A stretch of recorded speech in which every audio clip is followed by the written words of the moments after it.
नमस्कार, बहुत स्वागत आपका हिंदी खबर में। मैं हूं आपके साथ सुनील सिंह पौर। जी हां, दिन भर की बड़ी खबरें होंगी इस बुलेटिन में। सुप्रीम कोर्ट के मुख्य न्यायाधीश जस्टिस डी.वाई. चंद्रचूड़ 10 नवंबर को रिटायर हो रहे हैं और रिटायरमेंट से करीब 20 दिन पहले सीजेआई ने सनातनी आस्था को लेकर ऐसा बयान दिया कि उससे कई पार्टी और उनके नेता बुरी तरह से तिलमिलाए हुए हैं। कुछ पार्टी देश के मुख्य न्यायाधीश के बयान से इतने आहत हैं कि उनके खिलाफ अभद्र, आपत्तिजनक और अपमानजनक टिप्पणियां तक कर बैठे हैं। और अब सवाल उठ रहे हैं कि क्या न्याय के सबसे बड़े देवता को भी भगवान से पूछकर फैसला लेना पड़ता है? आखिर क्या है ये पूरा मामला और सीजेआई डी.वाई. चंद्रचूड़ ने ऐसा अयोध्या को लेकर क्या कहा जिससे बवाल मच गया? पूरी कहानी आपको हिंदी खबर की इस स्पेशल रिपोर्ट में जरूर दिखाते हैं।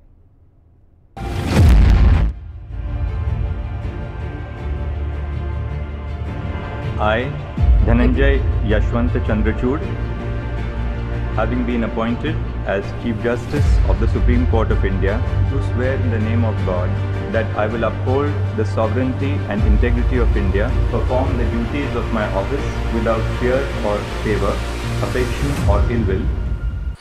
अयोध्या जजमेंट से पहले सीजेआई को याद आए भगवान।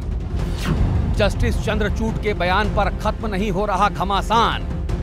जब भूतों को जिंदा करते हो, मुर्दों को, तो भूत बन जाते हो, जब के पीछे पड़ जाते। ऐसे don't talk these problems now. अब कहाँ है अब तो अपनी बाबरी मस्जिद और ये मंदिर दिख रहा है। प्रोफेसर रामगोपाल यादव के खिलाफ कठोर कार्रवाई करनी चाहिए। वो अपने नाम में प्रोफेसर लिखते हैं, लेकिन उनके आचरण शैतान बच्चों जैसे। भगवान के सामने बैठकर सीजेआई ने की समाधान की प्रार्थना। ईश्वर में आस्था तो निकलेगा न्याय का रास्ता। क्या न्याय की कुर्सी पर बैठा आदमी भगवान को याद नहीं कर सकता?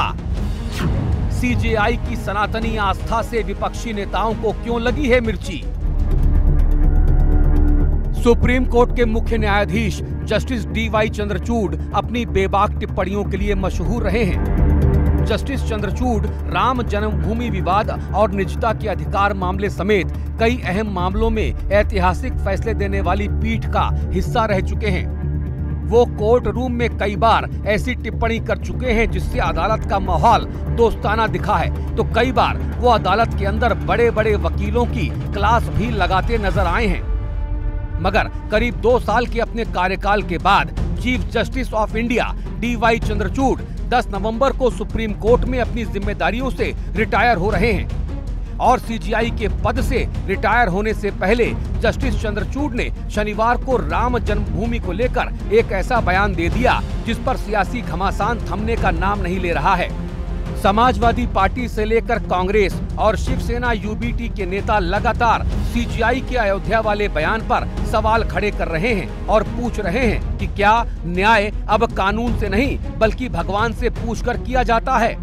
सबसे पहले आपको सीजेआई डी.वाई. चंद्रचूड़ का वो बयान सुनवाते हैं जो उन्होंने राम मंदिर के फैसले को लेकर दिया है। मी भारताचा सरन्यायाधीश झालो, कित्येक वेळा काम करताना असं होतं बघा कोर्टात की याचा पर्याय काय आहे, याचा सोल्युशन काय आहे हे सुचत नाही आपल्याला। जेव्हा मी अयोध्येचं काम माझ्या पुढे आलं होतं, आणखी आम्ही 3 महिने अयोध्येच्या कामावर आम्ही विचार करत होतो। म्हणजे शेकडो वर्ष ज्याला कोणी सोल्युशन मानलं नाही ते काम आमच्या पुढे आलं होतं। आणि त्यावेळेला एक असं झालं ते काम चालूच असताना की ह्याच्यात मार्ग कसा शोधायचा, आम्हाला कोणालाही माहिती नव्हतं ह्याच्यात मार्ग कसा शोधता येईल। त्यावेळेला मी आपल्या दररोजच्या दैनंदिन जीवनात माझी जी पूजा करतो तेव्हा मी देवांच्या पुढे भगवंतांच्या पुढे मी बसतो तिथे आणि मी त्यांना सांगितलं ह्याच्यात मार्ग तुम्हीच शोधून द्या। आणि आपला जर का विश्वास असेल, आपली आस्था असेल तर मार्ग आपल्याला नेहमी देव शोधून देतात। अयोध्या विवाद पर सुनाए गए फैसले को लेकर जैसे ही सीजेआई डी.वाई. चंद्रचूड़ ने यह खुलासा किया और बताया कि कैसे उन्होंने इस ऐतिहासिक फैसले से पहले भगवान से प्रार्थना की थी, तब जाकर इसका समाधान निकला था। इसने सियासी गलियारों में खलबली मचा दी और विपक्ष के नेताओं ने डी.वाई. चंद्रचूड़ पर चौतरफा हमला बोल दिया। समाजवादी पार्टी के नेता रामगोपाल यादव ने तो सीजेआई चंद्रचूड़ पर हमला बोलने के चक्कर में अपनी सियासी मर्यादा तक लांघ दी। सीजीआई चंद्रचूड़ ने, अभी आपने को रविवार को जानकारी होगी कि उन्होंने एक बयान दिया है। जब बाबरी मस्जिद के निर्णय चल रहा था उसको लेकर चंद्रचूड़ ने कहा कि हम आस्था दिखा रहे थे और भगवान से प्रार्थना किए थे, जिसके बाद ये निर्णय ले पाए। कैसे सोच देखते हैं? मैं उस पर कोई कमेंट नहीं करा, ये छोड़ो क्या। जो जब भूतों को जिंदा करते हो मुर्दों को, तो भूत बन जाते हो, जबले के पीछे पड़ जाते। ऐसे don't talk these problems now. दे आपको कौन प्रॉब्लम, सब कहाँ है वो? और तो अपनी बाबरी मस्जिद और ये मंदिर दिख रहा है। रविवार की बात है, छोड़ा यार, वो तो ये तमाम इसी तरह की बातें कहते रहते हैं। तो क्या should I take notice of them? जैसे ही सपा नेता रामगोपाल यादव ने सीजीआई को लेकर अपशब्दों का इस्तेमाल किया, बीजेपी भी इस जंग में कूद पड़ी और समाजवादी पार्टी के नेता के बयान को अखिलेश यादव की पार्टी के संस्कारों से जोड़ दिया। रामगोपाल यादव जी ने जिस तरह की शब्दावली का इस्तेमाल सुप्रीम कोर्ट के प्रधान न्यायाधीश के प्रति किया है, ये न्यायपालिका की अवमानना भी है। समाजवादी पार्टी के संस्कारों को दिखाता है कि समाजवादी पार्टी देश के संविधान पर भरोसा नहीं करती, देश की स्वतंत्र न्यायपालिका पर भरोसा नहीं करती और गाली गलौज की भाषा का इस्तेमाल कर रही है। ये बहुत दुर्भाग्यपूर्ण है, बहुत निंदाजनक है और समाजवादी पार्टी को प्रोफेसर रामगोपाल यादव के खिलाफ कठोर कार्रवाई करनी चाहिए। वो अपने नाम में प्रोफेसर लिखते हैं, लेकिन उनके आचरण शैतान बच्चों जैसे। समाजवादी पार्टी के नेता रामगोपाल यादव की ओर से कहे गए अपशब्दों पर हंगामा मचा तो रामगोपाल यादव ने तुरंत इस पर सफाई दी और कहा कि उनकी बातों का गलत मतलब निकाला गया, जबकि उन्होंने सीजीआई को लेकर कुछ भी नहीं कहा था।